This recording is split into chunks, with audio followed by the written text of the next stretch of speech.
Rafael, o CSA está na Série B do Campeonato Brasileiro. Esse fato de chegar a uma competição nacional, no meu modo de ver, a terceira mais importante competição do país, muda por completo o CSA.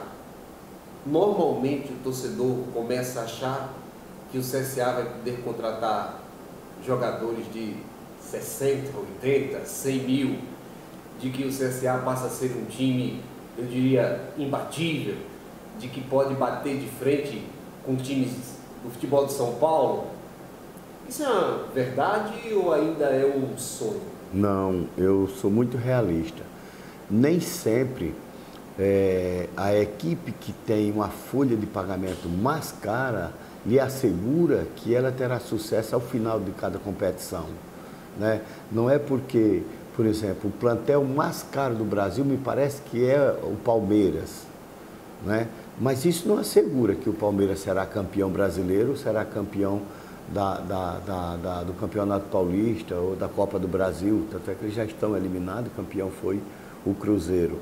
Nós vamos fazer, Alberto, uma boa equipe, né, dentro da nossa realidade, porque não adianta você contratar grandes jogadores, estrelas, e quando você chegue aqui, o resultado desse profissional seja menor do que aquilo que realmente ele tem condições de dar.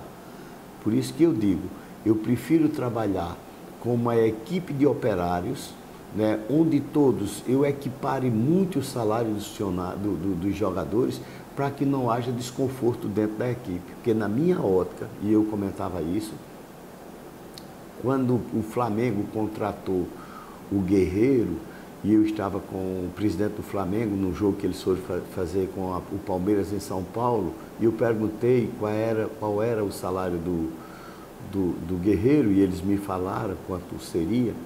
Eu falei, e quanto ganha aquele lateral direito lá? Ele ganhava 20 vezes menos do que ganhava o Guerreiro. Aí você me pergunta, mas ele é um jogador diferenciado, mas ele sozinho ele não vai ganhar. Ele não vai ganhar o campeonato. Ele pode decidir uma partida, mas ele não ganha um campeonato, uma competição só. Ele precisa. Então eu acho que o futebol tem que ver essa aproximação, esse equilíbrio. Se é um jogador diferenciado, né, um atacante, um jogador diferenciado, ele até pela cultura do futebol, ele pode ter um salário diferenciado do outro, mas não exorbitante, com a diferença estúpida. Por quê?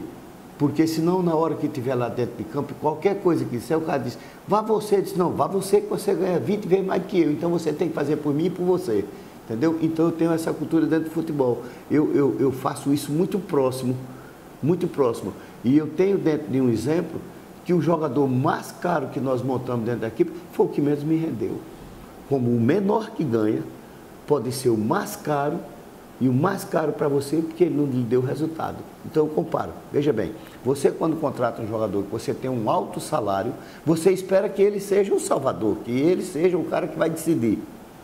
E de repente ele não faz absolutamente nada.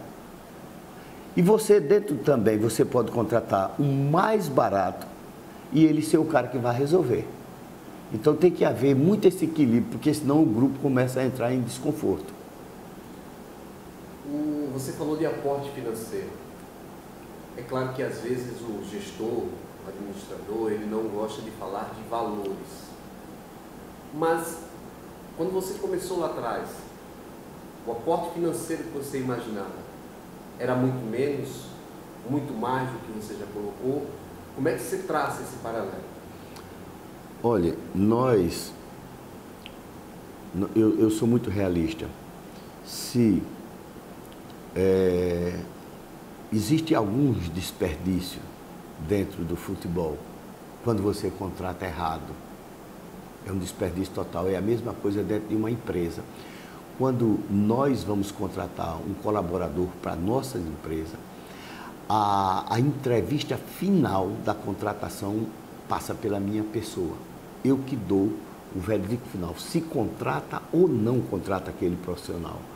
Porque o perigo não está sabe, na saída do funcionário, está na entrada. Se você contrata mal, você contrata errado, você vai ter sérios prejuízos com isso. Aconteceu com o futebol. E por incrível que pareça, os que deram errado não foram escolhidos por mim. Como também 99% dos que deram certo também não foi escolhido por mim. Mas se houver, como hoje, existe uma participação, uma troca de informação, onde eu apliquei o processo de gestão compartilhada, de gestão em grupo, a possibilidade da gente errar é mínima possível.